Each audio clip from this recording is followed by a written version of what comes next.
Oh, you guys. Yeah. Oh, I didn't know you. Okay, so guys, Look at this. Look at what. good, Look at. good, good, You good. see the town that she has created, and the car is moving through the town. Yes. He says, Hmm. Guys, so good morning. Last week we did a little bit background. Can you guys can hear me, right? I want to make sure you guys can hear me. Awesome, thank you.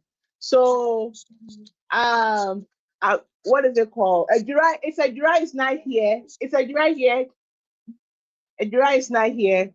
Uncle Tony, Uncle Lee, can you please check WhatsApp to find out what's going on with the other thing? I beg. Yeah, the WhatsApp group. The rest are not here. I know what is his name. Francis. Yeah, Ajura is not here. Francis said they are not coming today.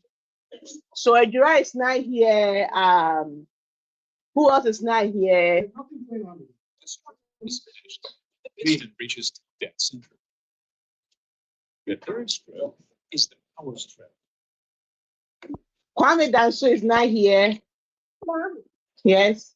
The combustion process Yeah, that's nice. and the cylinder pressure can get up to 80 degrees. it's a lot all over the world. Not us. We don't know what's going on. Hmm. And many of the, at least in Nigeria, many people travel. Then going Yeah, their energy to the yeah, to work. Okay, so guys, with that being said, please check on the other team, ask them where they are. We have started class, so we need them on. And we've been talking about the automotive industry, and last week we started the scratch, right? And Naima will show you guys how she did her stuff. And then we'll go over in breaking down all those things. But before we do that, there is something that I want you guys to understand. Let me hold on. I'm about to share my screen so you guys will see what I'm talking about. Naima have no choice. So Naima has no choice.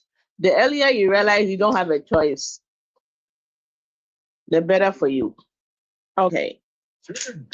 So no, hold on for me, Naima. I'm coming. Can I get it? One M box? Please keep in mind. Yeah, I want to show them that. What about the automotive industry is also part of this. Okay, so Naima stole all of them. So, okay, guys. Yeah, how dare you? Anyway, so guys, sorry. So, okay, one thing I want you guys to understand is that as we are talking about the automotive industry, right? I want you guys to connect. Last year, we brought a little bit of the MBAT when we did the agriculture industry, remember? And you guys build a bridge. And then we learn about how it takes transportation for us to get our food from the farm to our tables or our bowls or to our belly. Okay? You guys remember that, right? So this year we are on the automotive industry. Okay. So the MBAT is also going to be one of our projects that we are going to be working on. Okay. This is where we connect the scratch coding with the MBAT and all that stuff. Hope I'm making sense. Okay. So with that being said, as we are learning and working on the automotive industry, I want you, those who have your MBAT with you, and if you say, oh, I don't have an MBAT, you have to be connected with a hub. Okay. You have to be connected with a hub to have your hands on this stuff. You cannot stay in your house and say that you want no, unless you can buy your own, buy your own. But if you're not in the hub, you cannot have this. Okay. Team Nigeria, Sultan, where are you guys at? Introduce yourself. Okay. So Sultan, share you and Fatima before I even continue. Our Ghana and USA team want to know more about you guys. So tell them your name, your age, right? Where you are located in Nigeria, and anything that you like to do, your hobbies or things that you enjoy. Okay. So Sultan, go ahead, and then after that, Fatima will also introduce herself. Go ahead, Sultan. My name is Alueshin Sultan. Alueshin Sultan. I am 15 years old. I live in Ogun State. Madam, please, My hobbies are reading novels and sleeping. Can you say the last one again? We've been here. He said he lives in Ogun State. You're happy. Yeah, I'm happy. So, me, come see here. Oh, wait. This is your uncle, okay? Yes, come and show your face. Okay. So, Uncle Nee, introduce yourself to him. Oh, my name is Nee, and I used to live in Lagos. In fact, I lived in Lagos for many years. I used to come to Ogun State. I had a friend in what's the name of that school? The one in Ojere. Yeah. And I also have another friend in Osu at that time. So I used to frequent in that area a lot. And I'm originally from Oyo State, but I lived all my life in Lagos. So it's good to link up with someone from Nigeria. I was in Nigeria like 3 years ago. Yeah, I was in Nigeria 3 years ago, briefly. So you're welcome to EBI, and I hope to work with you soonest. Okay, thank you. Thank you. So, Fatima, introduce yourself, Fatima. Okay.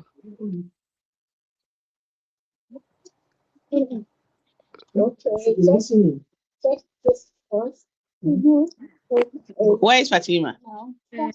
My name is Alueshin Fatima. I'm 11 years old. Hey, hold on, Fatima. This case, last week, I was And wondering, they hobby didn't give me is- mind.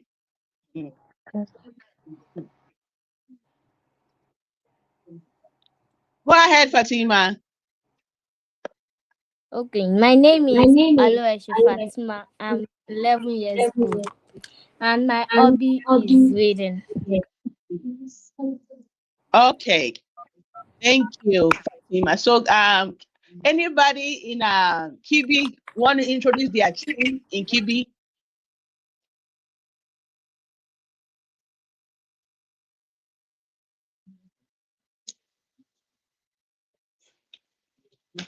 See, now they are quiet. Madam, please. My name is Alice Babna Isel.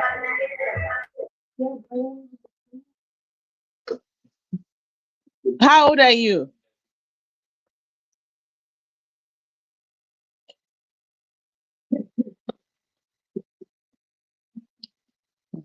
Anyway, so for us to not waste too much time, Sultan and Fatima, welcome. I know you guys have been with us for a minute, but today I guess the team get to learn more about you guys. So what I'll say is that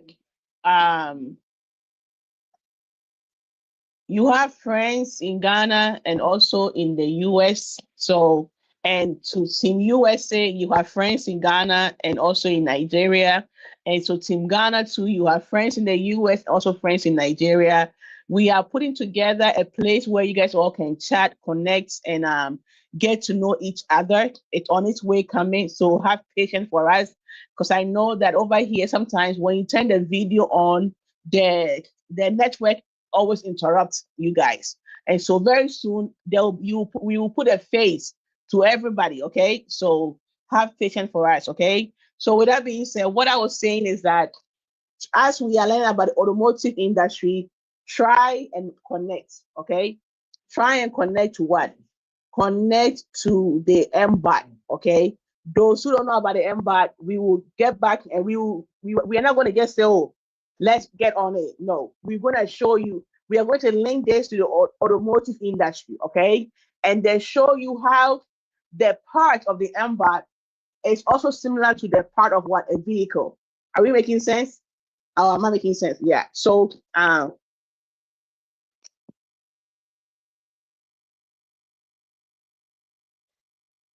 okay. So with that being said, let me get this out of the way. I'm gonna share my screen, and then before I even share my screen, like last week, we had our affirmation, and so let's get ready for affirmation, which was our the perseverance. So let me share my screen so we can all recite it together. Yeah.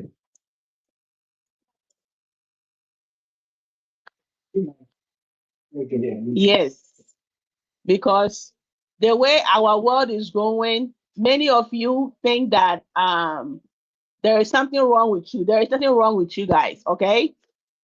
And whatever you are going through, somebody else is going through similar stuff.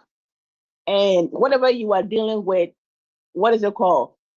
I don't know how to explain, but the attitude that we use in handling it will determine how far we can go, okay? Telling yourself you are slow, you are stupid, all the negative stuff is not going to help you.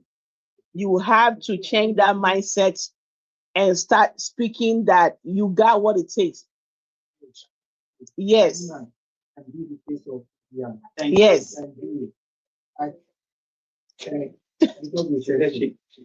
Need the leadership, but she doesn't need to be the leader. That's what I used to say to myself in Naima. Okay, so this is our perseverance pledge. Can you guys see? Okay, it's here. Okay, so let's all start. So my perseverance commitment. So say while pursuing my goals, right? Let's go. While pursuing my goals, I commit to working hard and giving my best efforts. Team Yana, take small steps each day in the direction of my goal. I can hear you guys. Taking on challenges, continuing toward my goal, even if I encounter difficulties, not quitting, even if I don't achieve my goal right away, not giving up, even if I fail, trying other solution if I get stuck, not being afraid to ask for help when needed, keeping a positive and hopeful attitude. Okay, guys. So this is what we are going to be doing as we are growing up. There will always be what? A roadblock. There will always be something difficult. There will always be a little bit resistance, hiccups, and all that stuff. But that doesn't mean that you don't know how to do it, or you are slow, or you are not smart. It means that it's a little challenge, and then you what? You can take a break, but you can come back to it and what? Review it again. And if you need help, seek what? Help. Okay. Grade 4 work and grade 5 will always be different. 2025, 2026 are 2 different years. May and April are not the same. There will always be something new going on. Okay. The exams you took last week and the exam you're about to take next week are going to be 2 different exams. Okay. But that doesn't mean that what? You are a failure. It means that it's a new life what? Challenge. And then you keep on getting what? Better and better and better. Okay, Esther. Esther, yeah. Are you talking? We can't hear you. Oh yeah, I have something that I persevered through most of the whole entire grade in my school. I persevered through my MCAP. Huh? MCAP. MCAP. Yeah, MCAP. Okay. Yeah, and also we got to get bits. So that's the lucky part. Yeah, but I persevered through it because I worked hard and given my best effort. And I guess I took small steps each day in my direction of my goal. And I did take on challenges, especially in my math one. And I continued to my goal even if I encountered difficulties because we got a paper so we could write on it, and I didn't quit even if I don't achieve my goal right away Mhm. because it was like a 8-day thing, so I did it for 8 days. The ELA wanted the math one, and not giving up even when I failed but I don't know how I did that one. But I did try other solution if I get stuck and not being afraid to ask for help when I needed it because I asked for paper because I used 2 pieces of papers each day. And Can you all hear her? No. I think that she may have the best economic and Oh, okay. and I was keeping a positive and hopeful attitude because my friend Anthony said that he didn't like tests, and I said I did. All right. Thank you very much. Hopefully everybody heard what she said. And who else want to contribute? Keturah. You don't play today, Keturah. I don't like that quiet Keturah. I don't like it. Because the Keturah that we know is. Okay. You want to say something? No, that's not like her. What's wrong? Mm. Okay. People want to say something. Kweku, what's wrong with Keturah today? I don't know. Hmm? You Okay, can you go to her and try to ask her? did something mean to me. She did something to you? Bad about it. She did something to me. You made her feel bad about it, though. Okay, can you tell her that you're sorry? Okay. No, she did something mean to me. I understand that. Can you tell her you're sorry that it's okay? Sorry Right. for being mean. No. I mean, sorry for doing nothing. Okay, come. Let's talk to her. Good, yeah. Good and good, yeah. Keturah. Keturah Yeah, say that. Okay. Really sorry. is sorry. Okay, for making you sad. Okay, he's very sorry. Okay, Keturah. Keturah. Keturah, it's okay. Can you say something? Sorry, sorry. Huh? No, get cash. No, can you say something? Sorry. She did something to I me. understand you repeated that. Don't worry. Just tell her you're sorry. Okay. All right. He said his story, okay? Do you understand? Now Keturah is back. David, you have something to say? No. I'm kept Team testing. lead has No. done it. So you waited. That's our Okay. team lead. What was the question again? How was your week, right? Huh?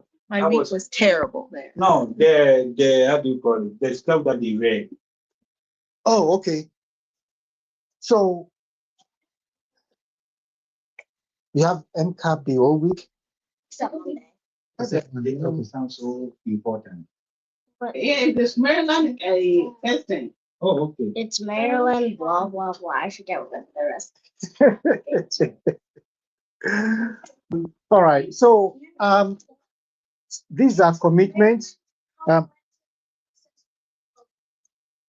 Is that what you also do? Huh?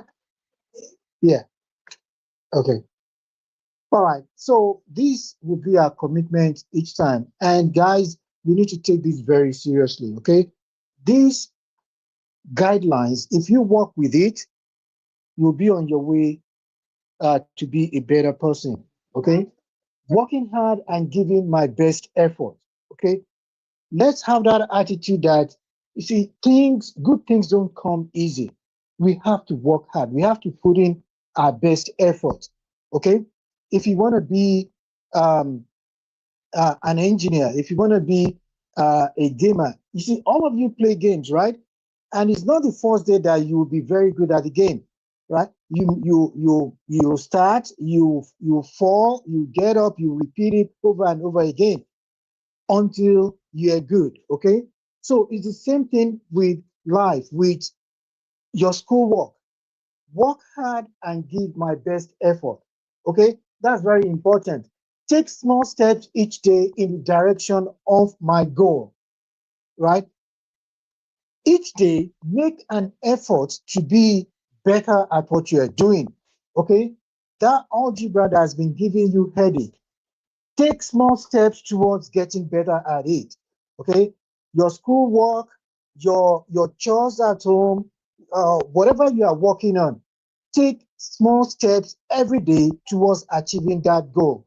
Kweko, that Roblox that you've been playing, I that you, don't play. I yeah. don't Roblox. What do you have? I don't have anything. Okay, whatever game you are playing, take small steps, okay, to be better at it. Then the third thing says taking on challenges. Okay, taking on challenges. Naima, is a challenge to be the face of EBI. You need to take that on. No, you. Okay, okay, that's one of the 4 steps we are talking about. Okay, so we all have to take up challenges. Okay, we can't avoid challenges. Okay, if you avoid any challenge on your path, then you're gonna stay stuck. Okay, you don't want to stay stuck. Challenge is just something that you know that tests your effort, your resilience, your perseverance. That is all what challenge is all about. And there's no challenge that you cannot overcome. Okay, so please, when you face a challenge, always remember you can seek for help. If it is something that you cannot solve on your own, then seek for help. Next is continuing toward my goal, even if I enter, even if I encounter difficulties. Yeah, we all encounter difficulties at our jobs, at what we do, but that doesn't mean that we'll give up. Okay, we learn new things, and when you're learning new things, it's not like you know it the first day. It may take days, it may take weeks, but our goal should remain paramount on our mind. What our goal is, it should be our focus. So if we encounter any type of difficulties, we want to push ahead. We want to seek for help. We want to look around and look at all the resources we have around us. And that is what is going to make us overcome the difficulty. Not quitting, even if I don't achieve my goal right away. That is also very, very important. I remember when I was in secondary school and we talked about Edison, the person that has been credited with producing the first light bulb, right? It wasn't an easy thing. He failed so many times. He had that vision in his mind. He knew what he wanted to do, but he couldn't achieve it the first day, the second day, the first month, the first year. It took him a very long time, but what kept him going was the goal, okay? The goal. So it wasn't that the light bulb was created on the first attempt. No, not even the second, not even the 50th attempt. So when you face difficulty, your goal should be your target, your focus. Okay. And when you are focused on your goal, you will definitely overcome the difficult. Yeah, go ahead. Thomas Edison wasn't the person who made the light bulb. Oh, who made the light bulb? Forget his name, but I know it wasn't Thomas Edison. Okay, please, can somebody Google Thomas Edison? I have this young lady saying it's not Edison.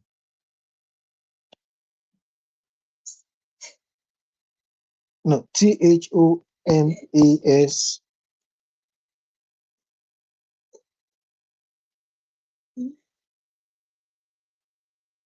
Um,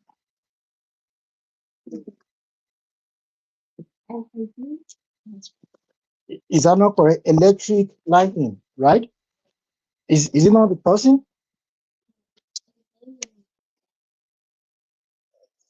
His name is what?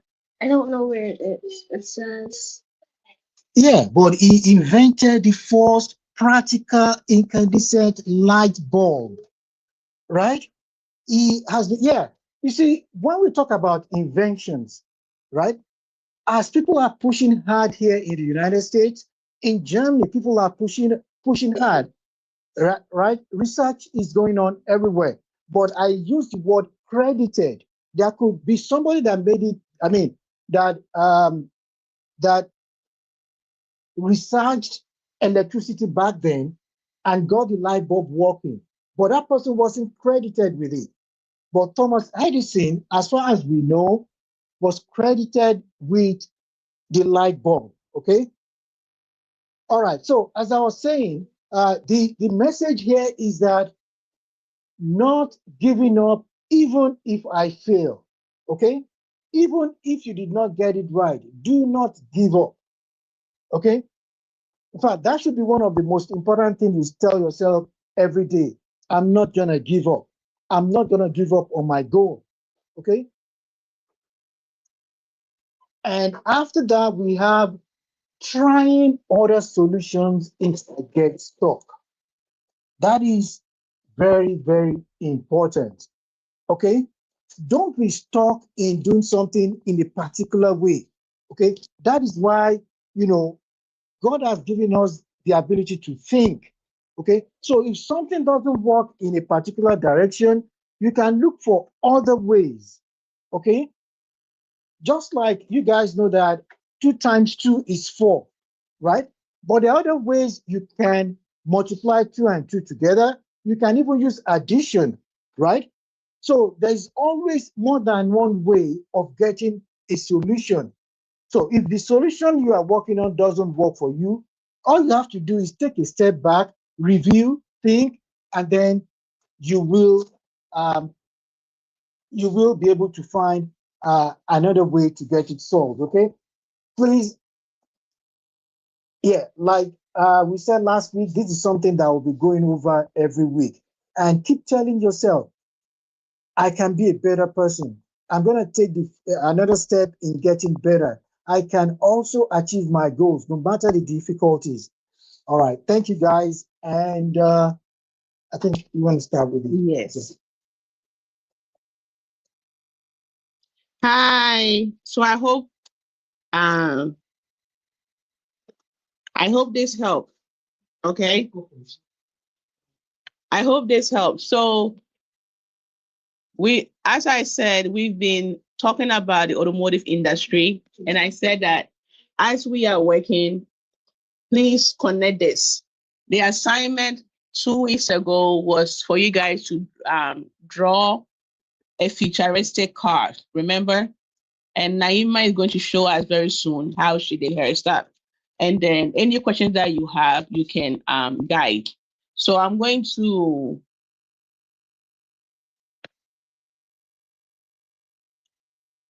all right. you're gonna take the class, okay?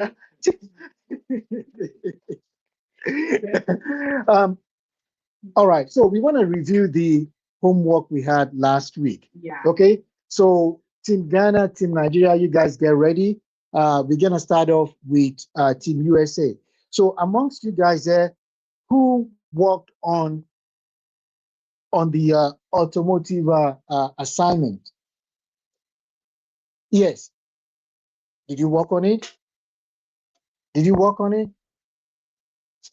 It's all right. Did you work on it? You forgot? Okay. Did you work on it? No, but I was planning. Hmm? I was planning it. You're playing again. No, I was not. I said I was planning it. You're still planning to do it. Okay.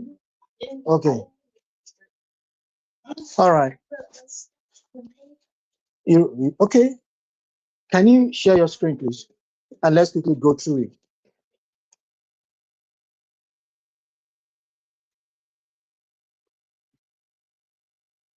Okay. Oh shoot. See, you did it.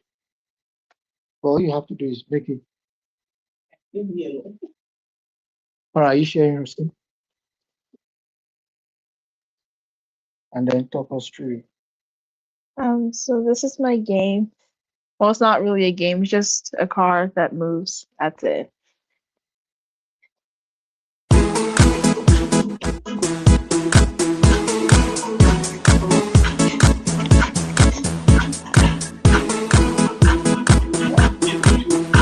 That's all it does the whole time.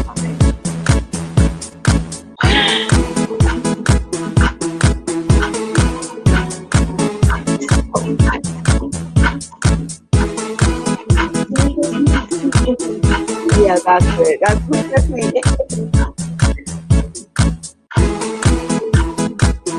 All right, and explain how you did it. All right, first of all, this very cool. This I don't know whether it's a van or it's a Oh. bus. It's a short bus. It's a summer band. All right, It's so called. can you walk us through what you do? Okay. Oh, David, you just did one. Huh. Okay, take note. It's only. Okay, so this is my car up close. But what I did was that I took a picture of my original plan, which is this, Okay. and then I uploaded it to Scratch, and then I spent like a good hour coloring it to make it like look pretty, and it turned out like this. My car is called the Solar Summer Van. It uses solar power with the solar panels. Okay, so this is a solar panel, right? Yeah. Okay, good. And the solar panel is for what? It's to power the vehicle. Okay, so that's the energy needed. So instead of using gasoline, or instead of using petrol or electric, you want to power this car using solar. Yeah, and it's called the Solar Summer Van for a reason. One, because it uses solar power. Two, it's like used in the summer because the summer is usually where the sun is the brightest, or like it's the hottest, and like the sun's out. Yeah. So this is very good in summer or Yeah. in any area or any country where they have a lot of sunlight. And then it's a van because you can use it to travel. So how many road people can trips. fit into this van? About 7 people. 7 people. Okay, that is good. So the entire family can get in this van and have a very nice holiday. Thank you, David. Okay, let's share your screen, David. Let's see what you got. Thank you, Naima.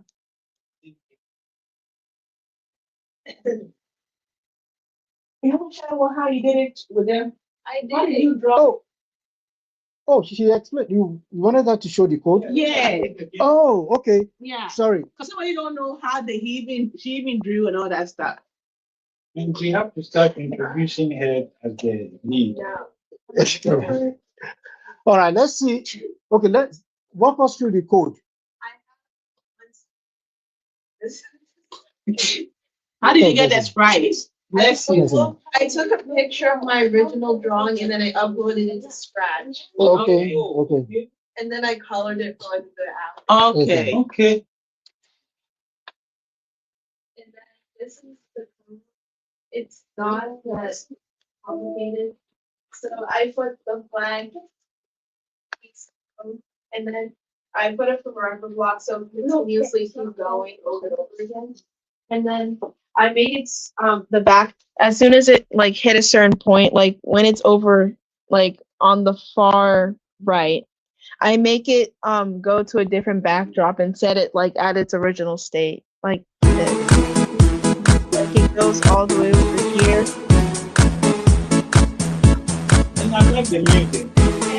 And then it switches I event. got a feedback for you, okay, baby? No. Anyways, That is our Um, team lead. The United States team lead. so it starts at negative 140 x and the y is negative 94, and then it like glides over to like to the far right, and then that's when it switches the backdrop. It goes through 3 different backdrops. It goes through the colorful city, which is first, the night city, and then another night city, and yeah. And then the music is just this. I went to sounds and I searched for like a good beat and I found this. Like, that's all I did. Good job. Thank you. Thank you. Anybody want to share from Ghana what they did with the assignment? Anyone? Is anyone from Team Ghana that completed, or Nigeria that completed the assignment?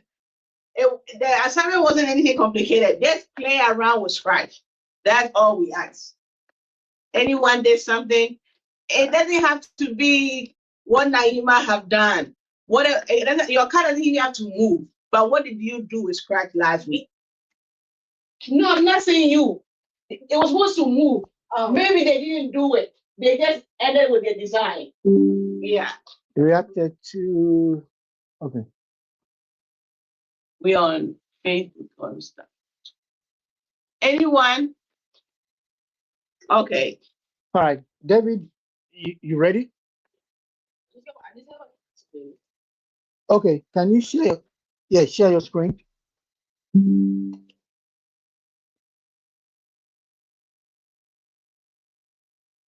Still working on it, so I'll get your background, but I'm just separate this. Okay, if you're not ready, then that's fine.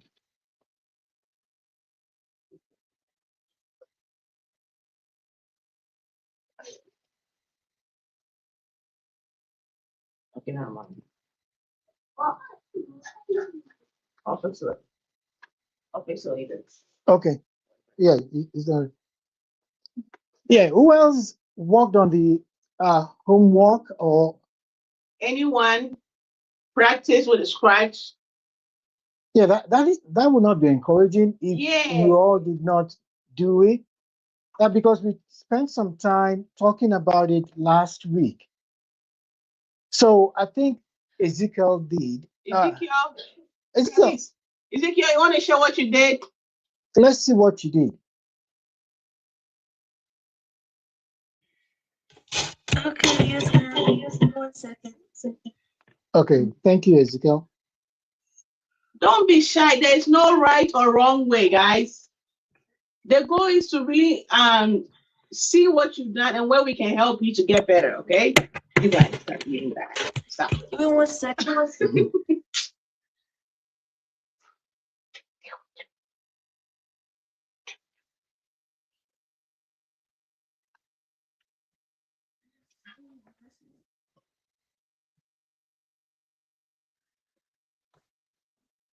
All right, while we wait for Ezekiel, the other guys, please, homeworks are very important. Oh, why is it going on? No. It was going, but I clicked the wrong button. Yeah, it's very important that you attempt the homeworks, okay?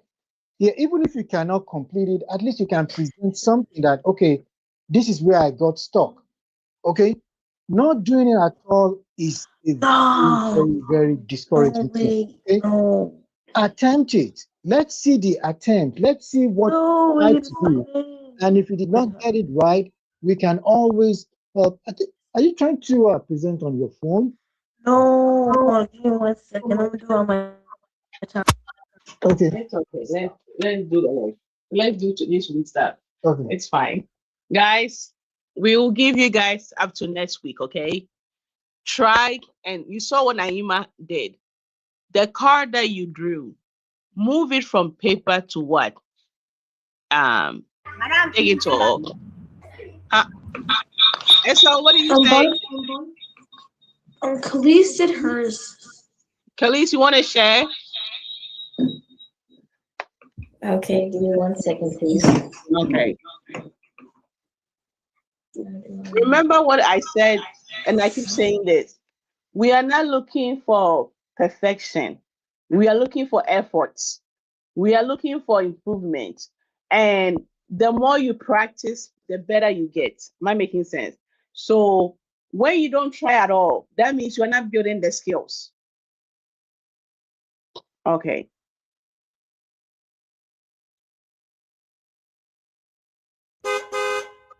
Okay. Okay. That's nice. Thank you, Kelly. Even though that is not your car, I like that you actually get you got it to move and it makes sound. Good job.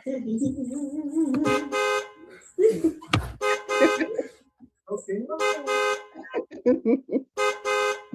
I tried my best. Good job. See, yes, you tried. You gave your best. Good job. I like you. You added sound. You put two characters on your environment, and then on top of it, your two sprites. That is good. And your card is movement. Good job. Good job. So now you see what Naima was saying. When she added the card stuff, she drew on top of it. We will talk about all that stuff. How do you customize things, right? How do you customize your sprites so that it's not something that you got from scratch, but you are bringing your own, I'll say your own innovation also over there, okay?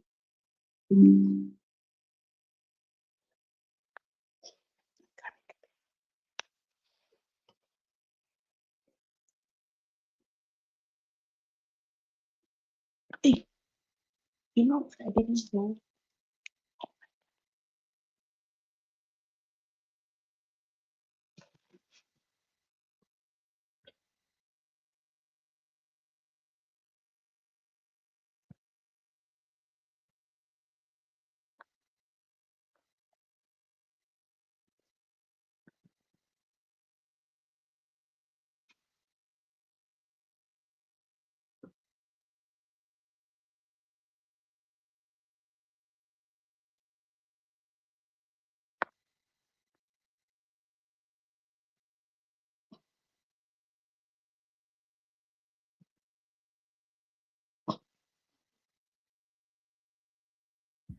Ezekiel's having a bit of trouble. Oh,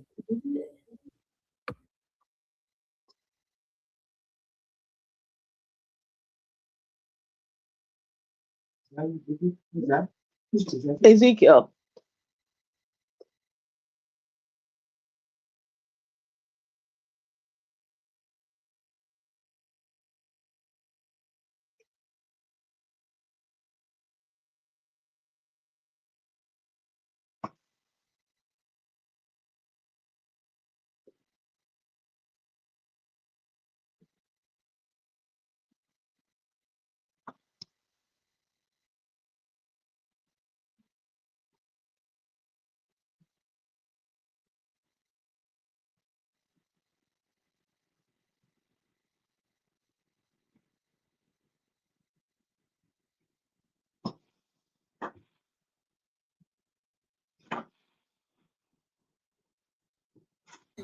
Madam, please stay here. Okay. Thank you, Ezekiel. I know you're trying. Whoever actually go ahead and share. Edwin, were you able to try? No, please. Okay. Well, you have to. Did you even log into Scratch? Yes, I had logged in last Saturday. Okay. And what made you not finish? The link was connected to the Steam to the meeting, so it got removed the next day. Okay. Next time, just text me when you need help. Okay, honey. Okay. Okay. All right, who else is presenting?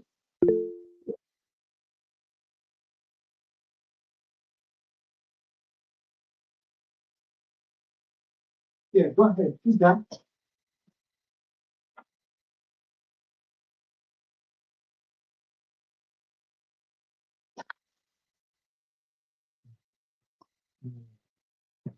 All right, maybe let's start today. Okay. Okay, so guys, as I was sharing my screen previously, let me share my screen. We are coming back to the part of automotive system, okay? What makes a car a car, okay? What makes an automotive system an automotive system? And so with that being said, let me share. I'm gonna play this video, right?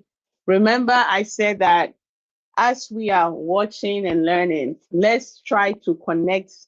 So my teachers, my facilitators, if you have the MBOT, this is the time you bring it out. so that you help them to connect it.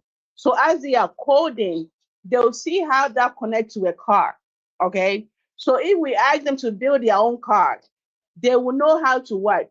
Use some of the parts in the MBOT to move their car. How am I making sense? So kindly help them to connect how the anatomy of a car connects with the MBOT. Okay. So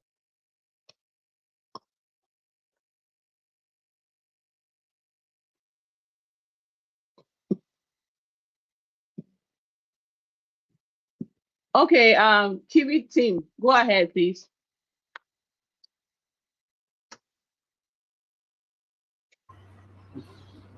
So explain.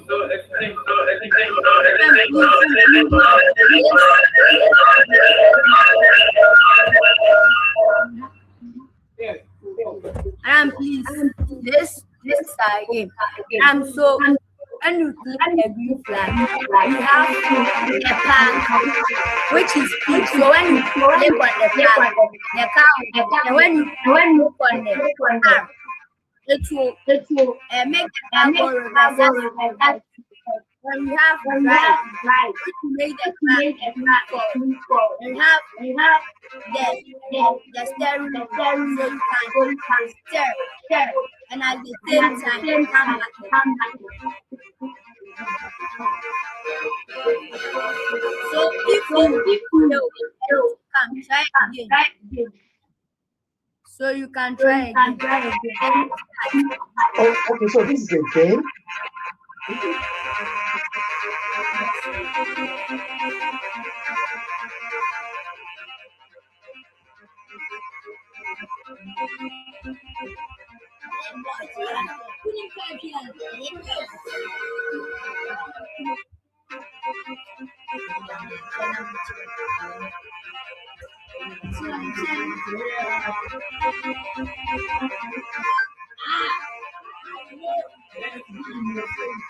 Madam, please, when you it will give you as which means you have done well.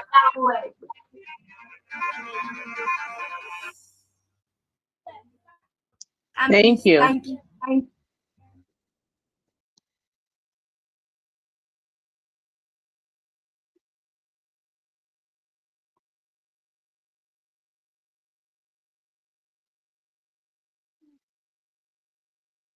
Let's watch the video. Okay.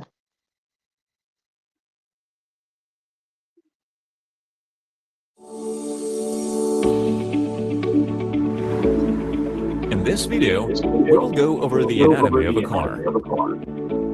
The following major systems are included in the vehicle: the body and frame, the All right, let's start again. So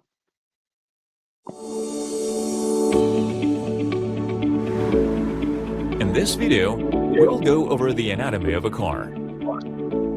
The following major systems are included in the vehicle: the body and frame, the engine, the transmission, suspension systems, wheels and tires, control systems, electrical systems.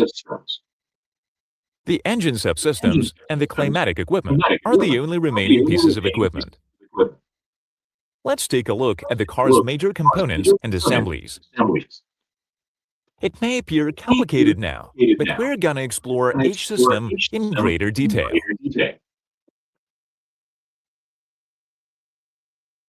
So, let's look at car assemblies.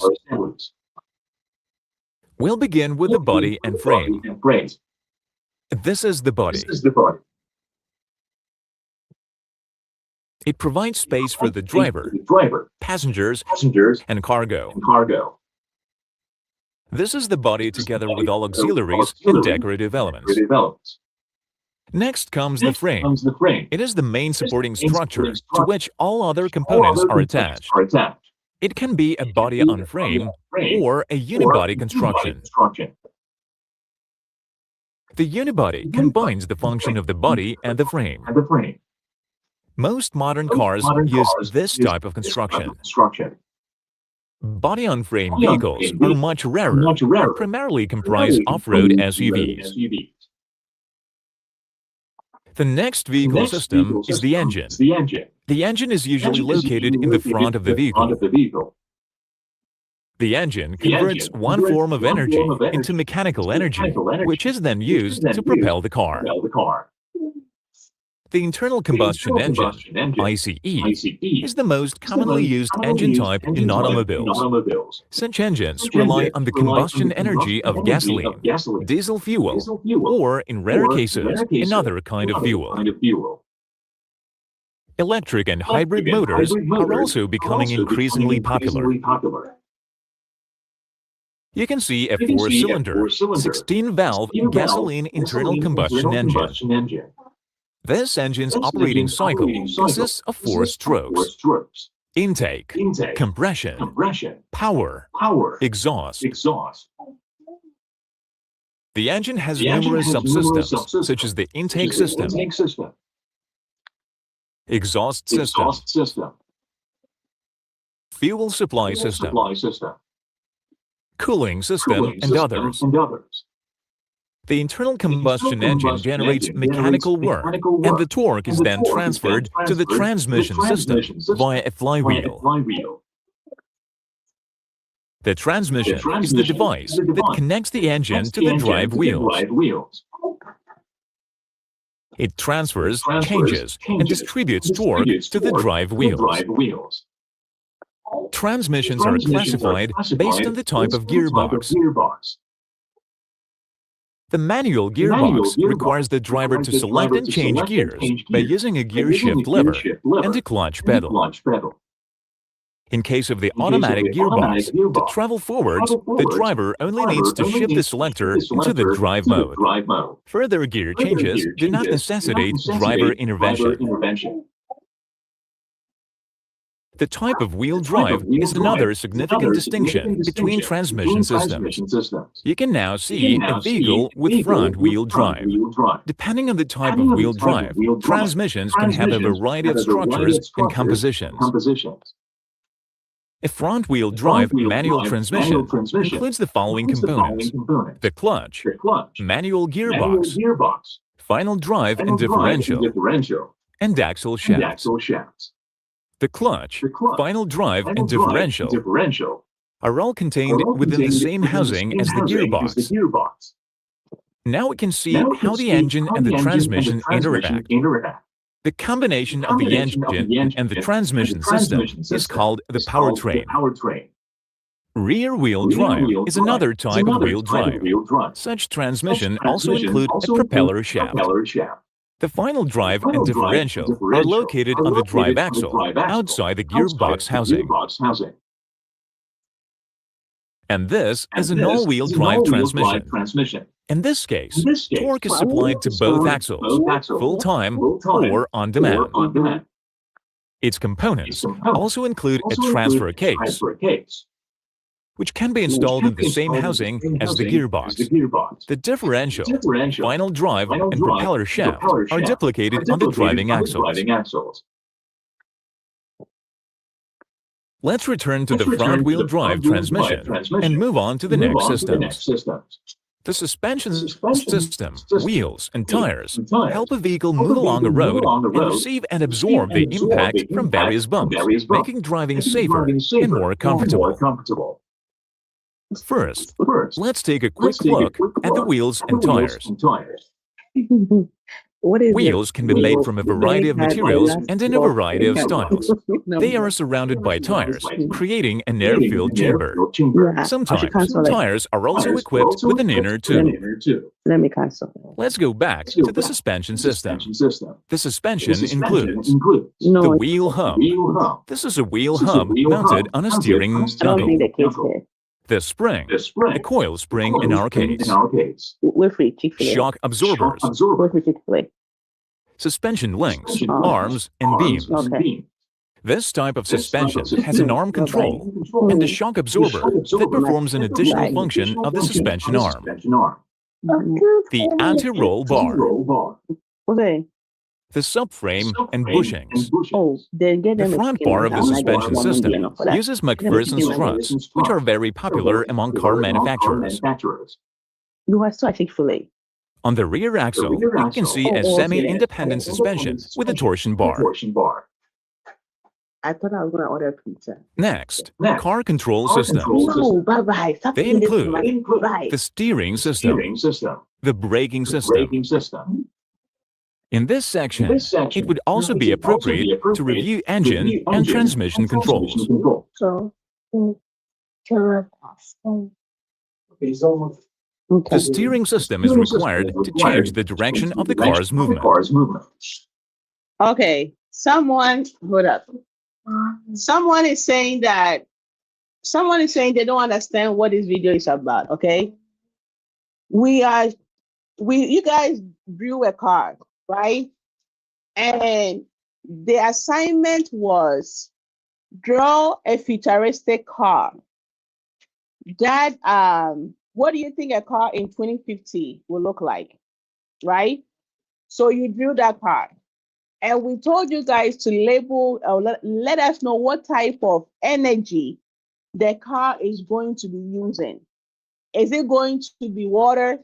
Is it going to be gas or gasoline? Is it going to be electric? Is it going to be solar? You know, what do you think the future cars will use to move around? And so in this video, we are showing you the different what makes a car, okay? So what does the steering wheel does? What does this part does? So as you are watching this video, which we will add a link, okay? You are going to really now connect. You see, so what the gearbox may also be called what? The transmission. You are going to connect this into the MBOT. So as you are programming your MBOT, you will find out that, okay, the MBOT being able to move left, right, forward, back. These are the same systems that what? It is mimicking how a car operates. Are we making sense?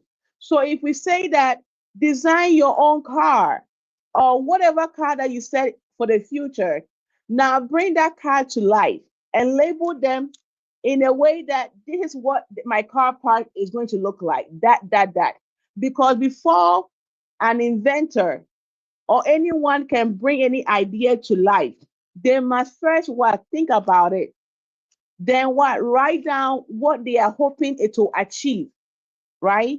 And then what they are hoping to achieve, what does it take to achieve those things, which will consist of the what's it called, the items or the tools that they will need to accomplish those parts. That is how you document, and then you draw and you label, so that whilst you are building up onto it, you will know exactly what you need and what is going on. Those who are new to EBI, many times when we are working on our project, we don't just say, oh, this is it. We show you how we started and how we got there. Some of the lessons that we learned along the way, okay? So as you're watching this video, it will help you to see that the car that we use every day to move around, these are the things that help the car to be what? A car. Are we making sense on this video? Are you making sense? Yeah. And there will be we will have a text or what's it called, block it or blue kit, whatever it is, after this next week. So make sure you are learning about these parts and stuff. The manual gearbox requires the driver to select and change gears by using a gear shift lever and a clutch pedal. In case of the automatic gearbox, to travel forwards, the driver only needs to shift the selector into the drive mode. Further gear changes do not necessitate driver intervention. The type of wheel drive is another significant distinction between transmission systems. You can now see a vehicle with front wheel drive. Depending on the type of wheel drive, transmissions can have a variety of structures and compositions. A front-wheel drive manual transmission includes the following components: the clutch, manual gearbox, final drive and differential, and axle shafts. The clutch, final drive, and differential are all contained within the same housing as the gearbox. Now we can see how the engine and the transmission interact. The combination of the engine and the transmission system is called the powertrain. Rear-wheel drive is another type of wheel drive. Such transmission also include a propeller shaft. The final drive and differential are located on the drive axle, outside the gearbox housing. And this is an all-wheel drive transmission. In this case, torque is supplied to both axles, full-time or on demand. Its components also include a transfer case, which can be installed in the same housing as the gearbox. Oh, sorry. Let me go. I will send the link, but what I wanted you guys to see is what the label. Let me make sure. The transmission is the device. The internal combustion engine generates mechanical work, and the torque is then transferred to the transmission system via a flywheel. The transmission is the device that connects the engine to the drive wheels.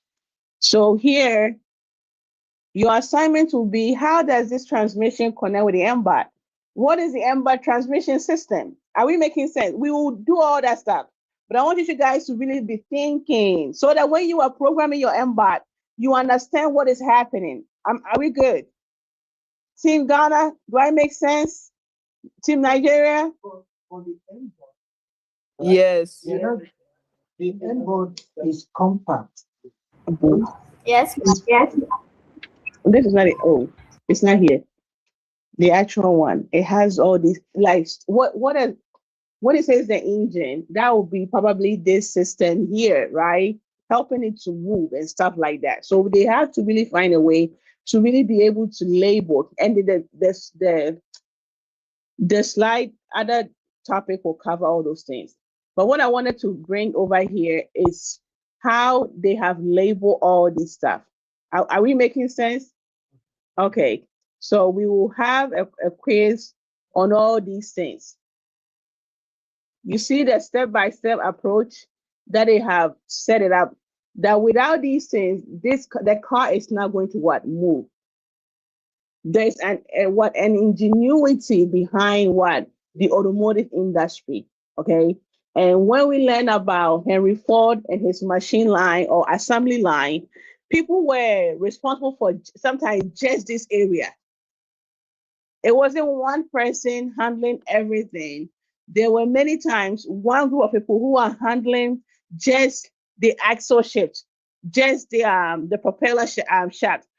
That is their job. They're not going anywhere, or their job is to help build this whole entire frame right here. Okay. So now next slide. So when we come to our MBOT, the MBOT has its own chassis, right? Am I lying? Chassis, right? Right? Those who know about the MBOT, can you testify that the MBOT has its own chassis? Okay. So with that being said, that is what the skeleton of every vehicle is having, that the chassis or chassis. Okay. So with that being said, it has the anti-brake dip mounting over here. All these car height manual leveling device. These are what makes the car, like the frame of the car, okay? And the chassis is the structural frame that holds every other part together, just like our MBOT metal plate. It provides strength and a place for all the components to sit. Without a strong chassis, the car would have no shape or stability. Are we good on that? Okay. So I want you to really try to. So when I ask you to build me a car, you will see how I'm preparing you for your project, right? Your mental project. Okay. So get ready. So now the next thing, just a little bit of a bigger diagram. Okay. And a little short video. Car chassis explained. The vehicle's engine and transmission loads, as well as other parts and people inside, are supported by the chassis. It is a sturdy metal frame that is capable of carrying a whole load of a car in a static or dynamic condition. As the title suggests, we'll break down the explanation of your car chassis, covering the fundamentals. Let's get to it. Definition of a car chassis. A car chassis is a load-bearing structure that supports the load of a vehicle. In other words, the term chassis should be used to describe the portion of a car's structure that carries weight. The vehicle's horizontal segment is what joins the other parts of the construction together. The chassis is a group of mechanical parts that enable the drive unit to transmit power to the wheels. Function of the chassis. The function of the chassis is to sustain not just the components and occupants of the car, but also the engine and transmission loads. It provides space for mounting other necessities like the engine, brake, etc. to the vehicle. The chassis withstands the stresses arising due to bad road conditions. It also withstands stresses during braking and acceleration of the vehicle. If you have found this video to be interesting, just a friendly reminder to subscribe to our channel if you haven't already. And let's continue with the video. Type of car chassis. 1. Tubular space frame. A tubular space frame made of steel pipe-shaped chassis is used to directly shape automobiles according to their construction. The strength of the welded joints determines the chassis caliber. This type of chassis is considered the best due to its toughness and is frequently used in racing cars because of this advantage. 2. Ladder frame. A ladder frame chassis resembling a ladder is ideal for supporting vehicle engine mounts and other components despite its unconventional design. Typically made of symmetrical steel with a beam shape, this chassis is reinforced with additional joints and cross members. It is commonly used in SUV automobiles. 3. Backbone chassis. The primary structure of the chassis gives it the appearance of a single skeleton. It connects the front and back of the car by running through the center. The backbone chassis is also known as a single chassis, but it has several drawbacks such as its high cost. 4. Monocoque chassis. A monocoque chassis integrates with the vehicle's body, serving as a component of the exterior that protects the interior in case of crashes. It is usually made of reinforced composite steel to also function as the frame of the car's body. The main requirement for chassis material is its strength to support the vehicle's weight. 5. Aluminum space frame. The aluminum space frame chassis is made of aluminum instead of steel, while monocoque chassis typically use steel plate sheets. This aluminum chassis is lighter than the monocoque. Part of car chassis. Transmission. Universal joint. Rear axle. Steering system. Clutch. Spring. Shock absorber. Stabilizer bar. Braking system. Wheels and tires. The automotive chassis serves as the foundational backbone of a vehicle, playing a critical role in managing the forces and stresses encountered during various driving conditions. When navigating rough roads or accelerating, the suspension system relies on the chassis to endure these challenges, ensuring stability and performance. If you're new to our channel, make sure to subscribe for more content like this. Okay. Don't forget. Did that help? Okay. And then the engine system is what? The heart of what? Motion. The engine converts energy into what? Motion. Whether it uses gasoline or electricity, or some of you guys said you want your car in 2050 will be using solar, right? That is what the heart. This is the power plant, okay? For our Embark 2, the battery and the motor work together to act as what? Our engine, okay? To propel the robot what? Forward, okay? Are we getting it, guys? Are we blending the Embark to our everyday cars? Okay, so this is just what a car engine component entails. For the sake of time, I don't think I want to, let me see, how long is this video? 4 minutes, okay.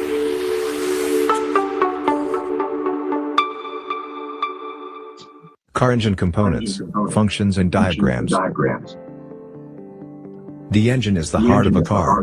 It is a complex machine built to convert the heat from combustion air-fuel mixture into the forces that turn the wheels on the road. It consists of two main parts. The heavy part at the bottom is the cylinder block, which is the housing for the main moving parts of the engine. The cylindrical block supports pistons, crankshaft, connecting rod and oil pan. The detachable upper cylindrical head supports the camshaft, cam, intake and exhaust valves to open and close as the air-fuel mixture enters the combustion chamber. Here we will look at the major parts that make up an engine.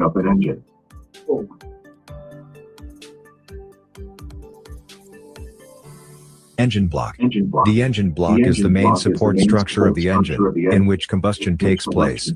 Engine block is mostly made by casting as a single unit, using cast iron and aluminum alloys. Piston. The piston is the heart of the engine. Pistons are mostly made by casting or forging cast iron or aluminum alloys, as they are strong enough to withstand the high temperature and pressure generated due to combustion. In most automobile engines, the explosive force of the air-fuel mixture drives the pistons. The pistons turn the crankshaft to which they are mounted. The torque of the crankshaft causes the wheels of the car to rotate. Combustion chamber. The combustion chamber is the area inside the cylinder. The highest position of the piston reaches in the cylinder is called the top dead center, and the lowest position is called the bottom dead center. During a compression stroke, the piston moves from the bottom dead center to the top dead center. This increases the pressure and temperature of the air-fuel mixture.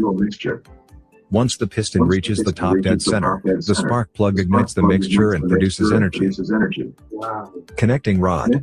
Connecting rods, usually made of forged steel, are used to connect the pistons to the crankshaft to transmit the reciprocating motion. Crankshaft. The crankshaft is internally supported by the engine block. The reciprocating motion of the piston due to the combustion of fuel is transmitted to the rotational motion of the crankshaft via the connecting rod, which subsequently drives the wheels.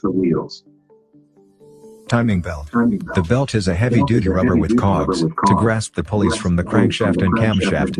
The camshaft and crankshaft are synchronized to ensure accurate timing in order to keep the engine running properly. Oil pan. Oil pan is mainly used for the collection of lubricating oil. All engine parts must be lubricated to reduce friction between them to ensure all parts work smoothly. The speed and torque from a car engine are not uniform. The fluctuation affects the life of other parts. To avoid this, a flywheel is used. The flywheel is mounted on the crankshaft to balance the vehicle speed. Cam and camshaft. Cam is an egg-shaped round steel plate attached to the camshaft. The cam's main function is to control the timing of the intake and exhaust valves. Gasket. Gasket is an important engine part that provides airtight sealing and ensures there are no leakage or loss between the engine block and cylinder head, the inlet manifold, and the exhaust manifold with the cylinder head. Spark plug. A spark plug has a metal threaded shell that is electrically isolated from a central electrode by a ceramic insulator. During a compression stroke, once the piston going to reach the top dead center, an electrical spark generated by the spark plug is used to ignite the compressed air-fuel mixture to produce energy.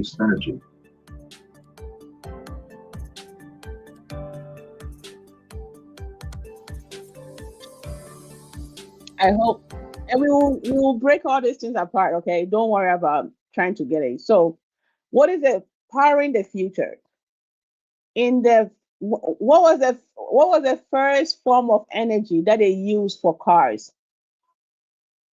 What? Put it in the chat, please. How were they powering cars? The first car that was invented, or the first, how was it being powered? Automotive systems, or it was a car, a movement, anything?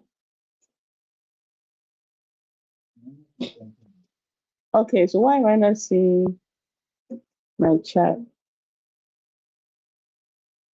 What's wrong with this?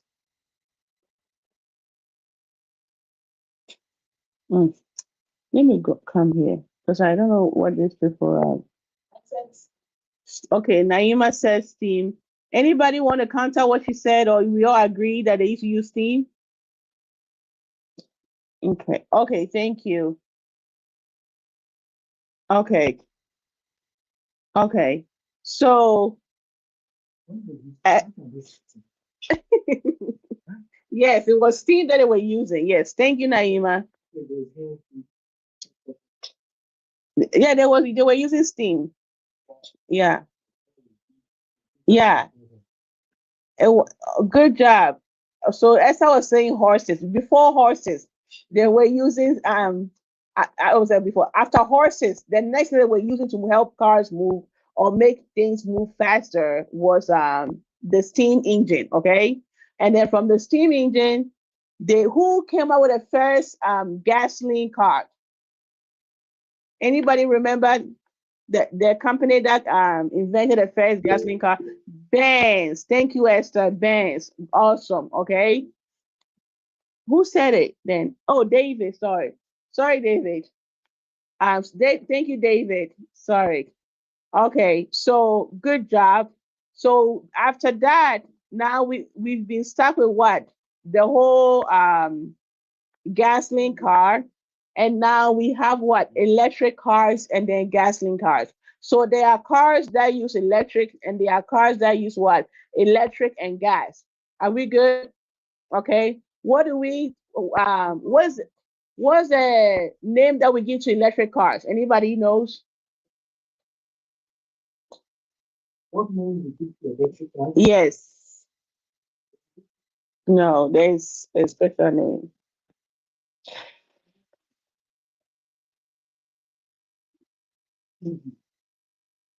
Hold up. Electric vehicle. Hold up. Let me. Oh, I don't. Are you talking about hybrid? There's a scientific name. Hold up. Don't call it person. They call it Tesla.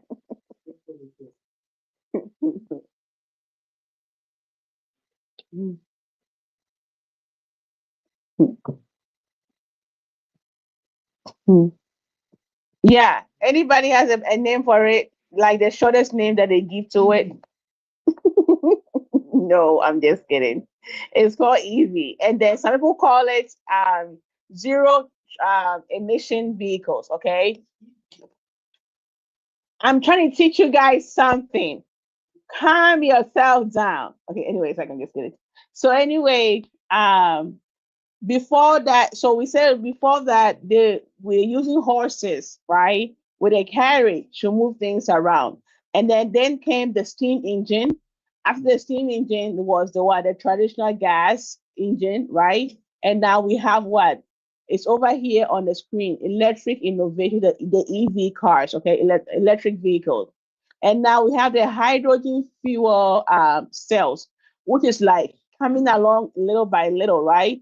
But right now, the most efficient one is what? The electric one. And then the reliable one is what? The traditional gas one, right? So, mind you, from what we discussed previously, after even the first traditional engine, gas engines, cars were invented, the biggest thing that they were facing was what? Safety and also the environment. Okay, safety and the environment were one of the biggest things. So the reason why there's always an innovation going on, people are researching, is how can we save our planet?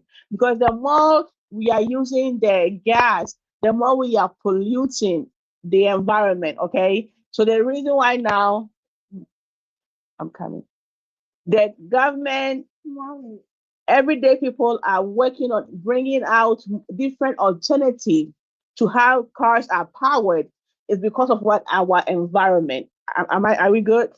Oh, where's my slide? Oh, okay. So any questions for me? Anybody have any questions?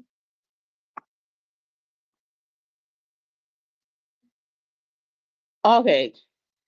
So we did a brief intro about the wheel. And what is the history about the wheel? How long ago was the wheel invented? Anybody? Thank you, Naima. 5,000 years ago. So the wheel translate power into travel. Traction is the grade between the wheel and what? The road. So for example, in Maryland here, we need traction for snow. In Ghana, we need traction for what? Dusty or rainy road. The tread on the tire is what keeps the car safe and moving in the right direction. You see this stuff here, right? They are the ones. If it was supposed to be all run, what's it called, cleared, and there was no print or design or traction around, the car can just easily slip, or the tires, right? And so over here in the US, those who are in places that it snows during the winter, the wheels are made in a way that even during the winter time, it will not be doing too much slip. It will not be too slippery that there will be too much accident. Am I making sense? And also, of course, in Ghana, we are worried about how much dusty the road is, and sometimes when it rains, the road are not all that equipped for the rain and stuff like that. So the cars are some way somehow made such a way that it will not break down easily when they are dealing with bad roads, dusty road, and all that stuff. Okay, so the wheel of a car is very very important. The tire around the car, the tire around the car wheel is very, very, very important. Okay. So just by the way to get it. So when it comes to our MBAT, this is also our our what's it called? Our wheel. Are we good? Okay, see, we have our tire here. In everyday life, if your tire isn't smooth, you are not going to survive. But because this is a robotic stuff, it's okay. But in our everyday life, you cannot have this smooth tie, okay? And that's why the purchase and the designs around the wheel helps a lot, okay? But if your car that you are driving, the tire is this smooth and it's snowing, what do you think will happen when it's raining? What do you think will happen, right? It will not be good for you, okay? So this is the reason why.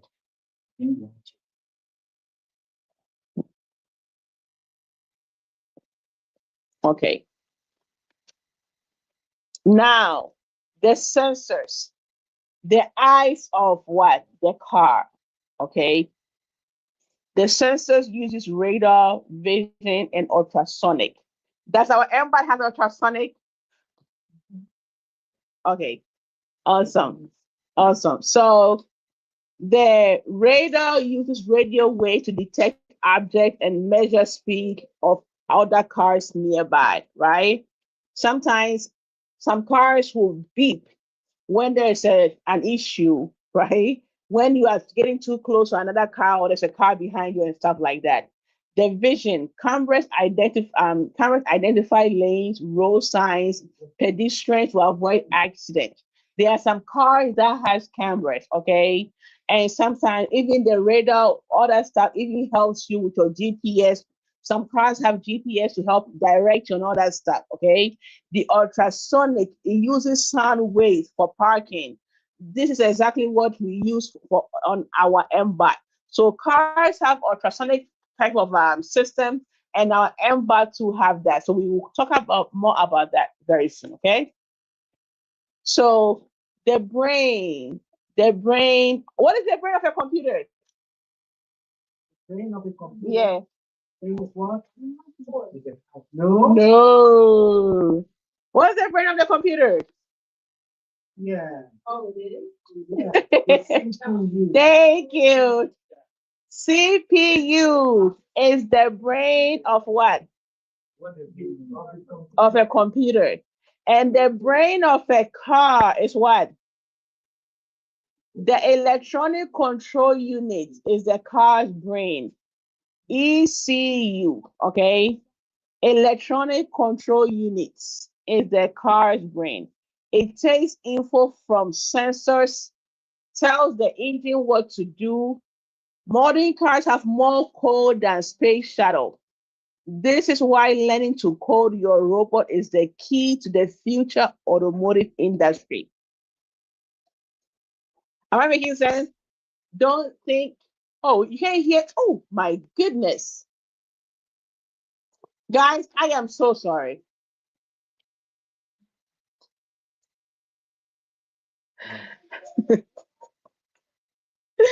I was muted the whole time. I am so sorry. Okay. I am so sorry. Okay, let's go back. Oh my god. Yeah, I thought I was almost done. Uh, okay, so Yeah, we are done. Let me okay, so I was saying powering the future. Please forgive me, powering the future. I was saying that in the past, we were using so that's why you didn't get me. So I was saying that what were we using in the past to move to for cars to be able to move? What was how was cars being powered? And Naima said the steam, right? The steam was powering cars, and then after that we had the what the gas, and then my question was, who invented, according to the books, right? Who invented the first gas car or gasoline car? And David said Benz. Okay, so now I was sharing that after the whole electric gasoline car, humanity has been using that for years because it's what more reliable. But as time goes by, one of the things that is very, very key when it comes to the automotive industry is safety, right? After humanity was able to invent cars, the next thing was what? Availability of products. How can we get as much cars to the community, to the consumers, to a household as much as possible? And so they realized that the gasoline or the petroleum is much more what reliable. So many times, most cars out there has that. If they don't have only the gasoline, if the car is not only powered by gasoline, it's also somehow powered by what? The electric what? Um, the EV or the EV powered by electricity, okay? And so I asked that what most people call the EV cars or electric innovation, right? And so now we have cars that has both that we have cars that is what we call them hybrid, okay? It can use either gasoline or petroleum, or it can use electric, okay? And I said that when we gave you guys your assignment for your future your prediction of how cars will look like in 2050, some of you said that your cars will be powered by the solar energy or the solar panels, right? And so this is how you guys are what being innovative and stuff like that. And so what I am sharing on my screen right now is that what we have the traditional gas engines, we have the electric innovation type of cars, and now people are working on hydrogen fuel cells to help with what? Cars to move, okay? So the reason behind is what? Our environment, the more we are using the gasoline, is what polluting our ozone layer or the environment or the planet. And so scientists, engineers, all the innovators and people out there are working to find ways to minimize what? The pollution that the gasoline brings out when we are moving our cars around. Okay, are we good? So cleaner transportation is what they are working on right now. So they are working on what? Safety. Safety is one of the biggest goal also. How can we avoid as many accidents as possible while also saving our planet? Okay. So when it comes to the automotive industry, the focal point as of now is safety and also what? Environmental safety and human safety. Are we good? Okay. And then I talked about how the rubber meets the road. Okay. And so we said that the wheel, how long ago has the wheel been invented? And someone said 5,000 years ago, right? Remember, the third wheel didn't have any of the rubber around and stuff like that. Okay. But now, through innovation and humanity persevering and coming up with different creative ways, then we have the rubber around what? The wheel. And I was saying that our empire also has its own wheel, right? And what makes the difference is that ours has a smooth surface, right? But everyday cars cannot have a smooth surface. So I shared that in the US, especially for us here in Maryland, we go through the winter season where it snows. Sometimes it snows and the road is very icy. If you have a tie like this, you are going to have an accident because it's going to be what, slippery. So cars or tires are made in a way that what, it's able to communicate between the car and the road, okay, that we are driving on. And then I talked about how some of the roads in Ghana might be one dusty, it has not been done. So when it rains, another problem is how does the tire move when it rains and the road is slippery, the potholes and all that stuff. So there is a whole new technology behind the wheel system to help what avoid want to help avoid accident and also help maintain the car's what's it called, longevity. Am I making sense? Okay.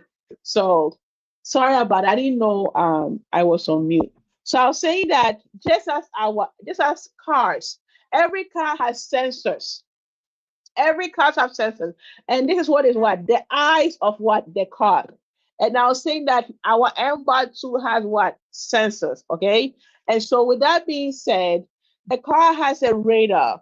And the radar system is like it uses the radio waves to detect object, measure speed, and other cars nearby.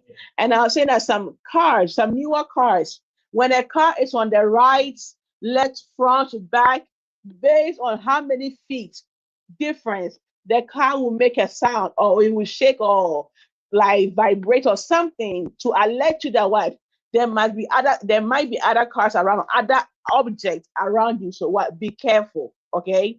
And even some cars, when you drift a little bit far off, it will also what, shake you a little bit. Maybe you are asleep and stuff like that. So it has that radar stuff. Some cars have cameras, and the camera help identify lanes, road signs, and pedestrian. Even now, some cars have GPS, right? And over here in the US, there is something called police stop signs and also what's it called? Speed lights. Okay. So if you are speeding too much, the speed light or the speed camera will just snap you and stuff like that. Some cars and their GPS will alert you that around where you are, there's a police or there's a speed light camera over there. So what? Slow down. I'm not making sense. So the vision of the car is what? The cameras that helps what? You to identify the lane if you're moving left or right, the road signs, whether there's a pedestrian, so that you avoid what accident. Mind you, I said that right now, when it comes to the automotive industry, what are the two key points that they are working towards? The key focus. What kind of safety? Human safety and environmental safety. Okay, the environment and humanity, avoiding accidents and also protecting the earth or the environment. Are we good? Okay. And then I said the ultrasonic. The ultrasonic, what it uses was sound waves for parking. This is exactly what our MBOT also what uses. Okay, so that is that. Any questions for me? No questions, no comment, anything. Uncle Tony and Uncle Nee, anything to add on to this?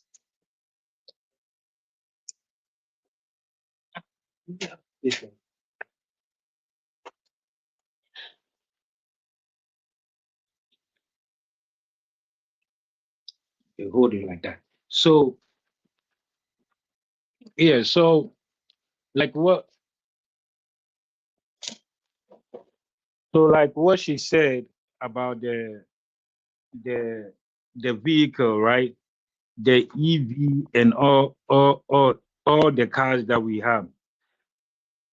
When you are naming the M board that we have, of course, the M board is what type, right?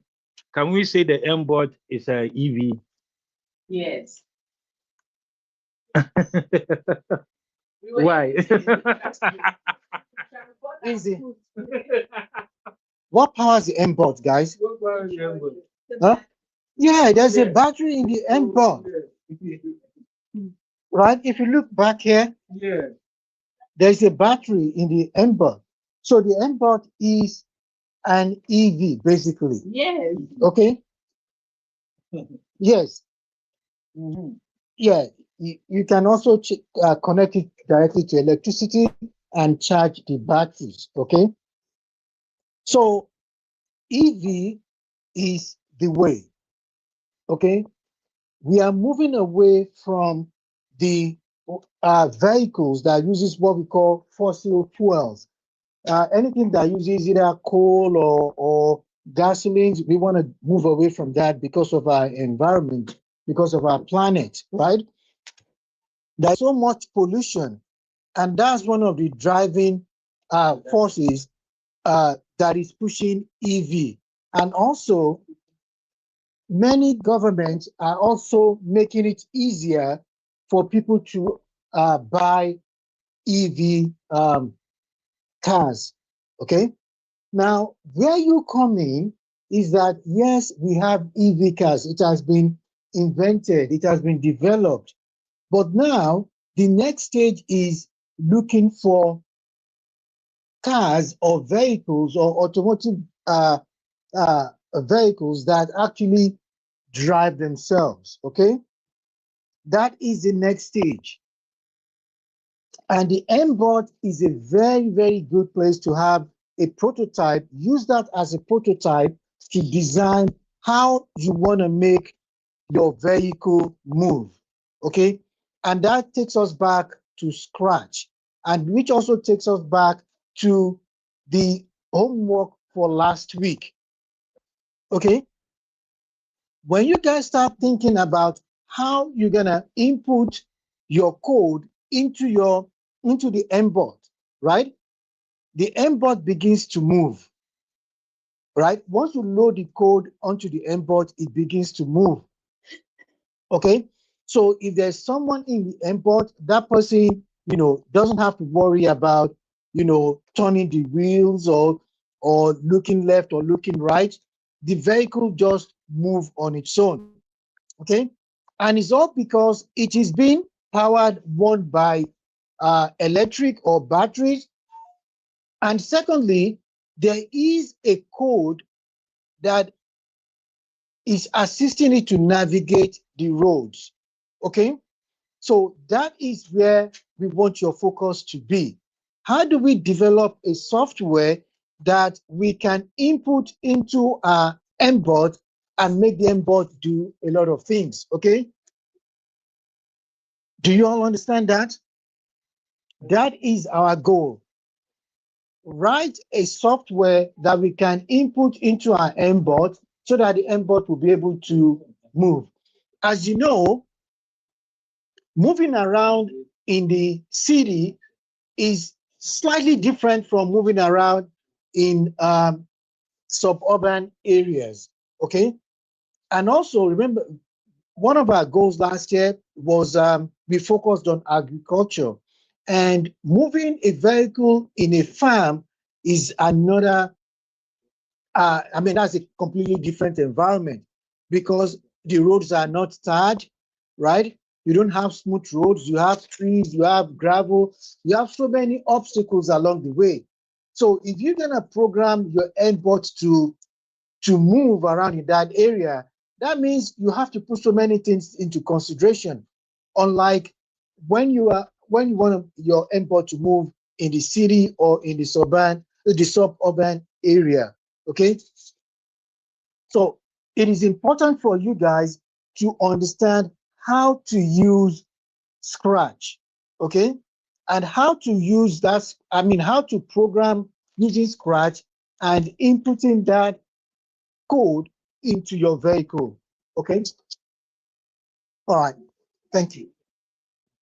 So I talked about the brain of what? The car or the automotive system. And what did I say? What's the name of it? The electronic control unit. Okay.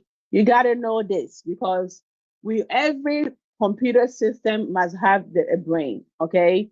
That is what is used to what? Send information. Program is like there's an input and output. You program it to say that do A, B, C, D, and then you have to test it out to make sure that it is doing what you need to do.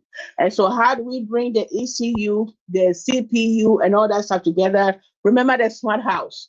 It had its own what CPU, and now our M.2 have what its own CPU, and then cars or automotive system have what ECU, okay, electronic control unit, which is also what another way of saying the brain of what cars, okay.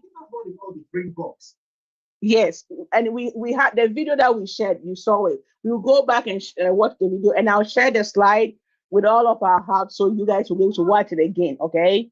So now, how do we map our stuff? Digital component of mapping the MBAT and also cars, right? So you see how the car has the chase or the chases.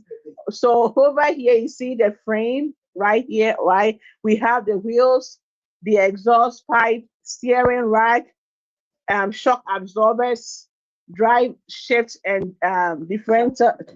Okay, transmission, right? Headlights, our part, and also the wheel hub, and also our engine. And when we come here, this is our MBOT, okay? It has something similar, okay? It has the wheel, the universal ball that it used to move left and right. It has what the line follow, right? The ultrasonic sensors, the screw that helps to put in the M core, the battery holder, the brass stud, the chassis or the chains and stuff. So all this stuff.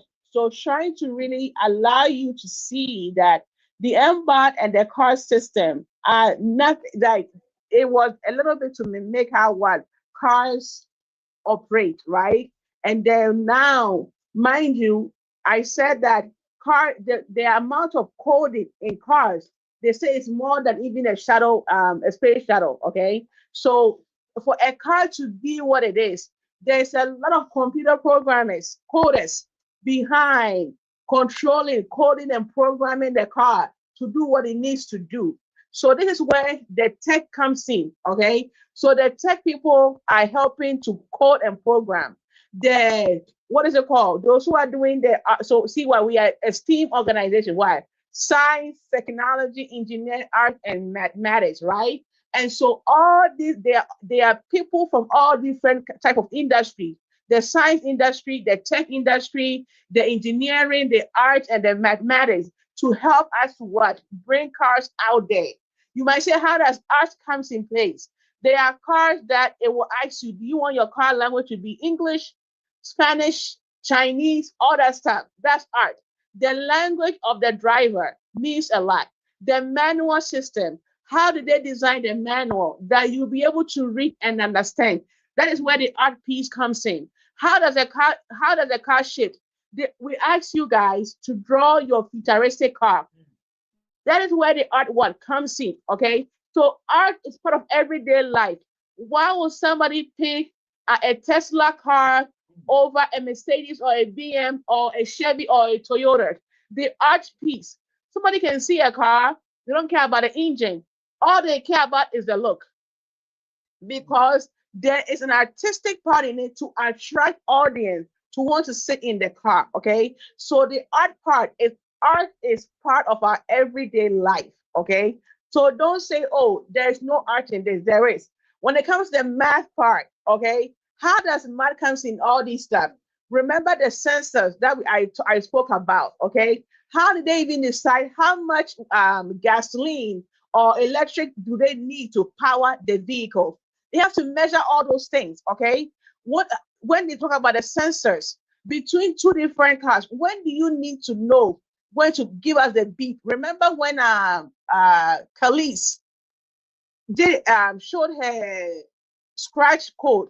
Anytime she pressed the button, it beeps, okay? There was a calculation going on.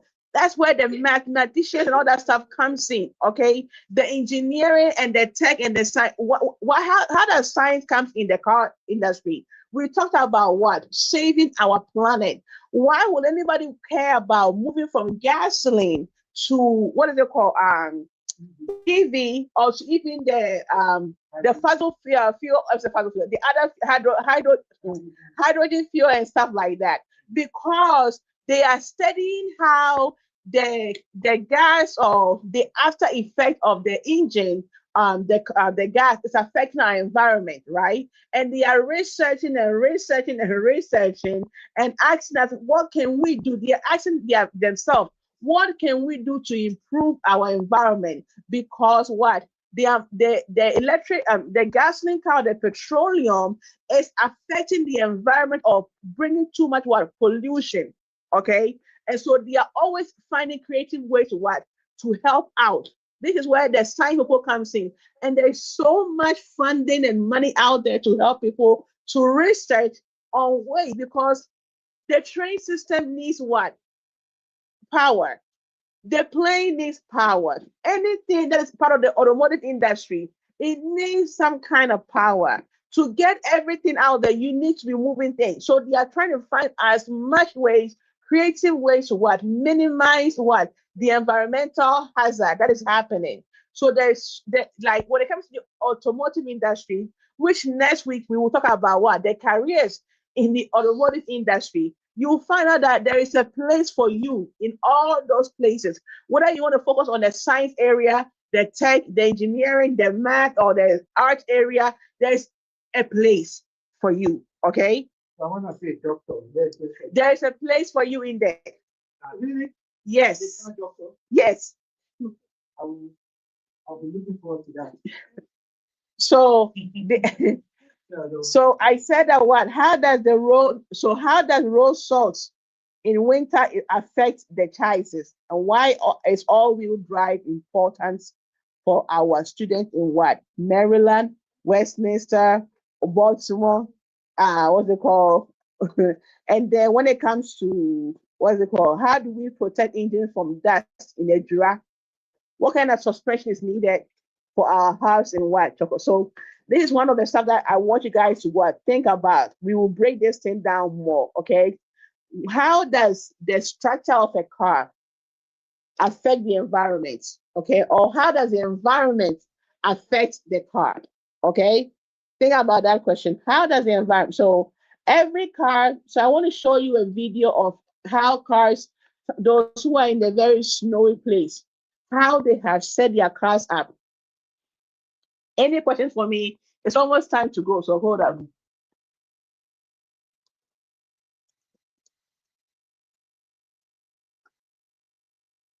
Let me send you.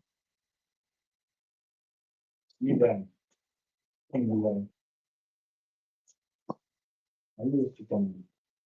What are you saying, you what is going on? What are you doing?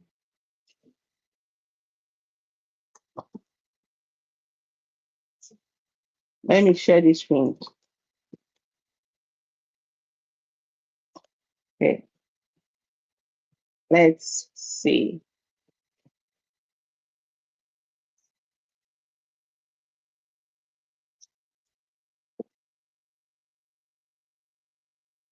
I'm looking for a short. Okay, so let me see this maybe.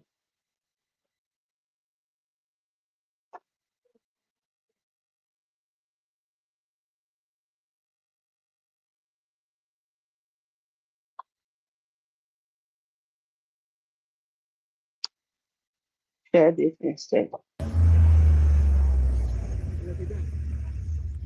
You see, when it snows and your tires, it's very dangerous with bad tires. Okay, all the stuff that people deal with when it snows. Okay, so Akotoni has been through this many times. Akotoni has been through this many times. Okay, let me hold it. Yeah, that's not me. I'm looking for something else to show you guys. Hold up. Oh, my computer is so slow lately, man. Okay.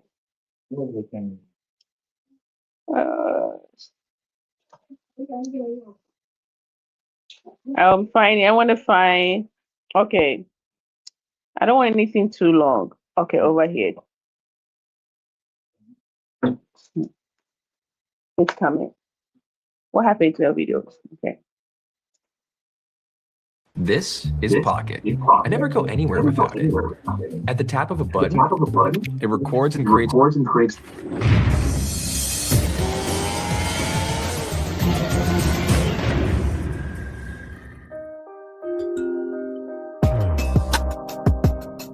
You see that road, the road difference? I think it's time we talk about something that draws a lot of people's attention and lots of people seem to like, of whom I am one of. Vehicles with traction on the four wheels. They're amazing. When you've had one or drove one and enjoyed it, and I can say I enjoyed it a lot, you don't want to go back under any conditions. There's two types of vehicles with traction on all four wheels. The first one we know as four-wheel drive, or 4WD, and that's just as it sounds. And the other is all-wheel drive, which sounds similar as you get traction to all four wheels. But what's the difference? Well, that difference is very important. If I'm going to go into some terrain that I don't know what I'm going to encounter, sand, mud, dirt, rocks, little back roads with bumps and holes, I'm going to want a four-wheel drive, which is usually found in vehicles made for that purpose. Now, if I live in a zone where there is snow, for example, or small amounts of mud, or there are landslides around, or roads with different kinds of layers, that's where I want an all-wheel drive. Basically, the difference is that traction on all four wheels, or four-wheel drive, conventionally splits torque between the front and rear axles at a 50-50 distribution rate. So all the wheels get about the same amount of traction. With a four-wheel drive system, you can confidently disconnect an axle, usually the front one, and drive with just the rear tires. But not an all-wheel drive. All-wheel drive has power going to all four wheels always. All four wheels permanently have traction and are working. There exists a system, electronic of course, that controls the slippage of each wheel, so that if for any reason any individual tire starts to lose traction, that system reduces the torque, or power if you want to call it that, and sends it to the wheels with more traction. This is ideal in snowy or icy conditions, for example, or through mud banks and puddles where the car can swerve. This system resolves that.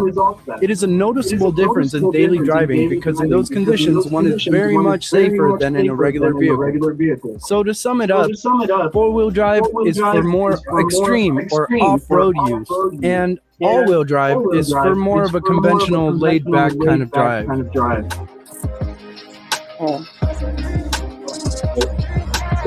Did that help?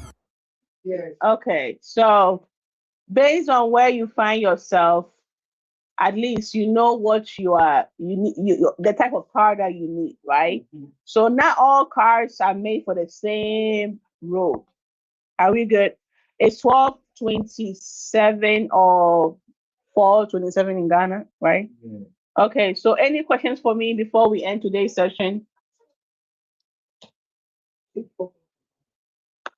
4:30. It's like 5:30.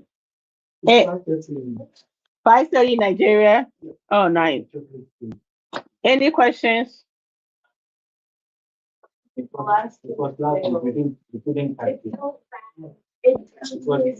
Enough.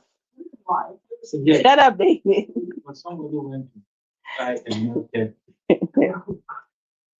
Well, exactly. Well, we have to right. I forgive you guys. Yeah, you see? Then I forgive you guys. That's what I can say. Any question?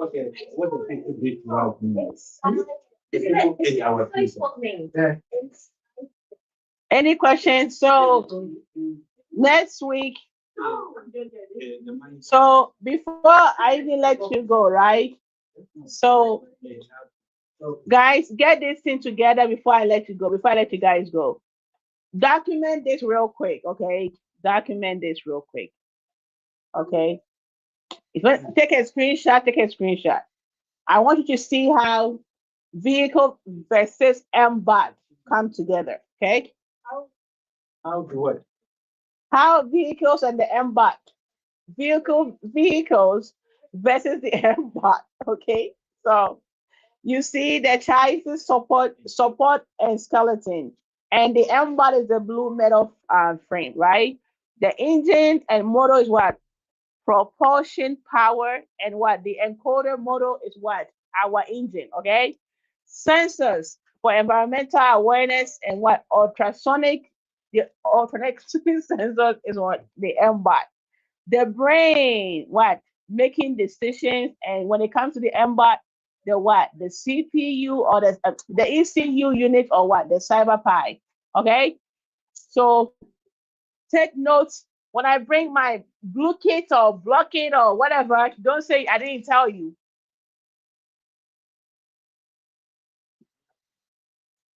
Okay. Anything else? Let me and make sure.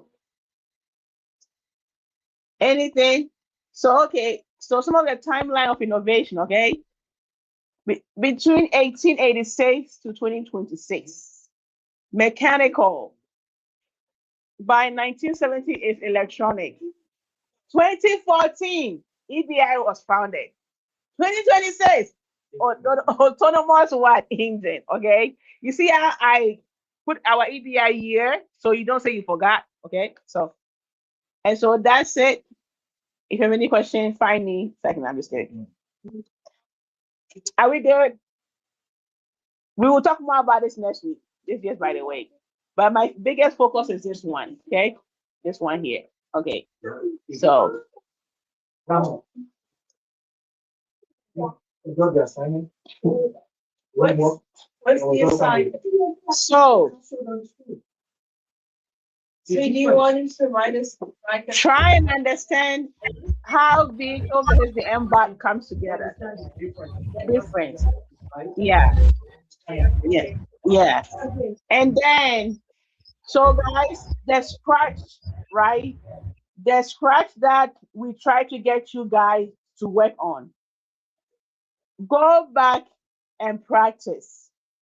Go back and work on it. Naima showed you, Kelly showed you, what's it called? Ezekiel, I think, no, not Jura, keep it team, okay? So the rest of you, please try and work with the, I'm sharing the link again, just in case, please. What I'm saying, I keep saying, please. Save the link and practice. If you have any question, message me and I will help. But practice using the scratch. The reason why I'm saying practice is that when we go to the MBOT stuff, you'll be ready for it, okay? Practice using the scratch. Don't tell me you don't know how to do it. Practice, learn, do a project with a scratch. Whether it's car related or not, do something. But don't copy anybody's work and bring it here. No AI. And no AI stuff. Do not copy anybody's work. No AI, no copying. Yes.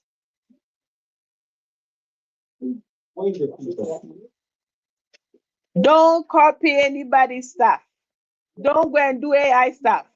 We are using our own mind, our own head, our own hands, ears, eyes, whatever, to be innovative. Okay? Do not. If you need help, ask.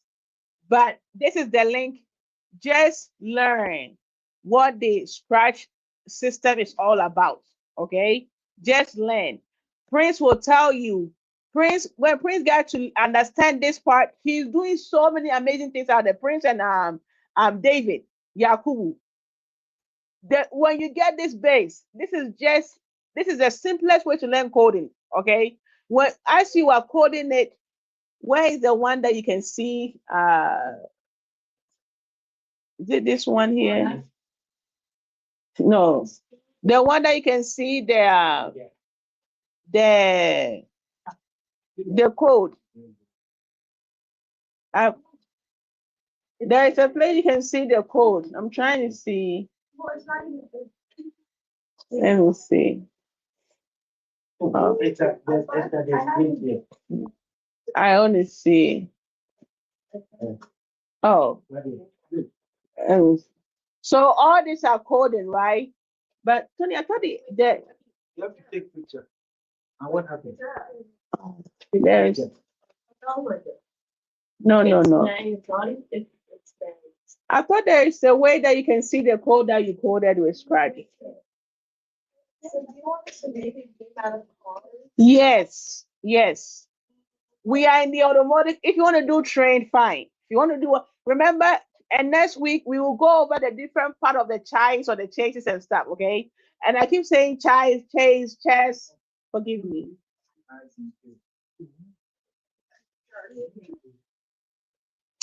Forgive me. We will get there. Okay. Oh.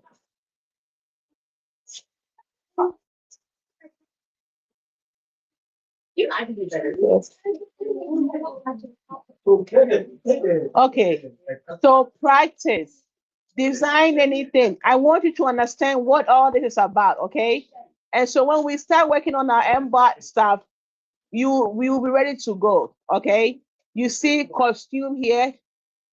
You see the sound. So just practice. If you need help, ask. We will guide you. But practice, you see?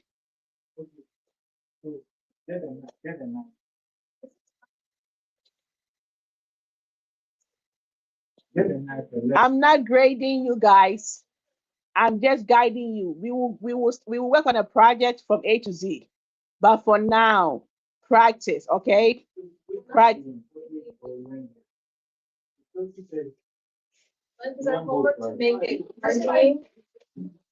You don't need to do it. You already done yours.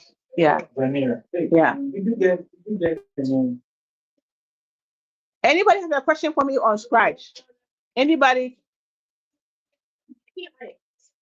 Anybody has a question for me about Scratch? Anybody have a question for me about Scratch?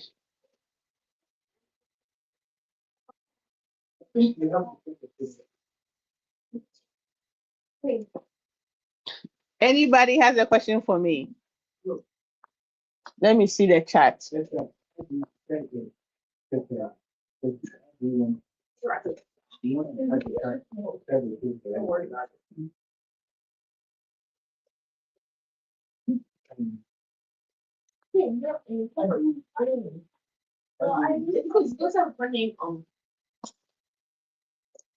Anybody has a question for me?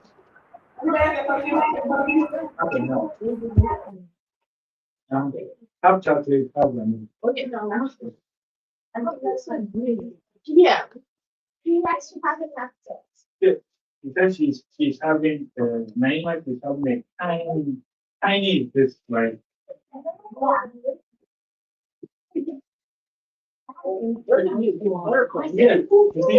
tiny half of the cake.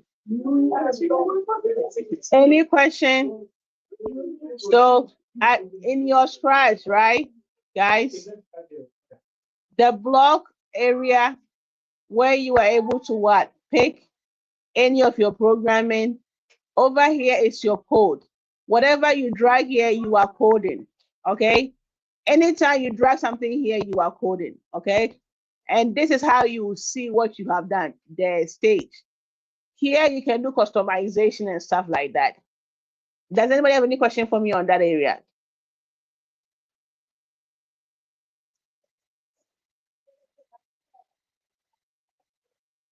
Okay, let me stop sharing my screen. Any questions for me?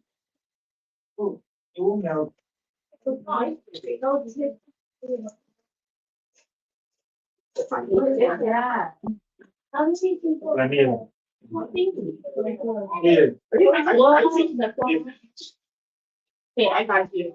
Sir, I got you. Okay. No, you have to kind of put the thing and just present it. Okay.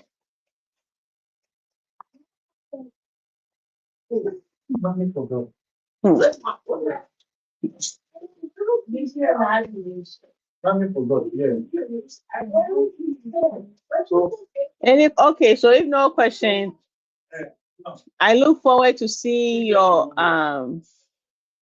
stuff. You can use the paint, to draw, shape, design, all that stuff. There's more to Scratch. Okay, so I want you guys to practice just using it, and then we will work on the ABCD on the project and stuff. Okay, Edwin, any questions for me? No, please.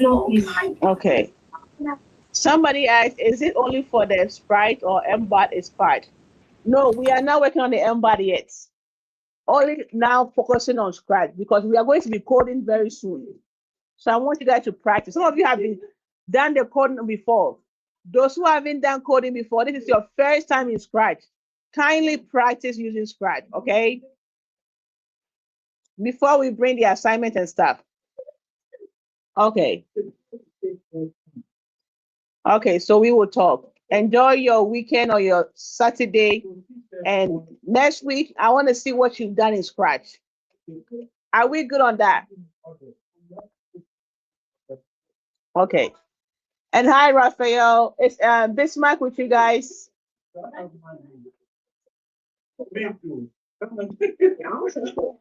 Okay. So bye, guys. Bye. Bye. Bye. What link is she talking about? Bye. Bye.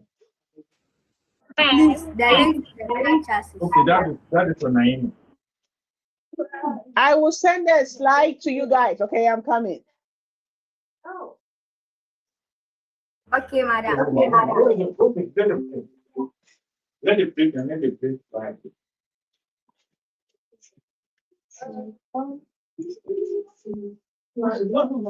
it? David, okay.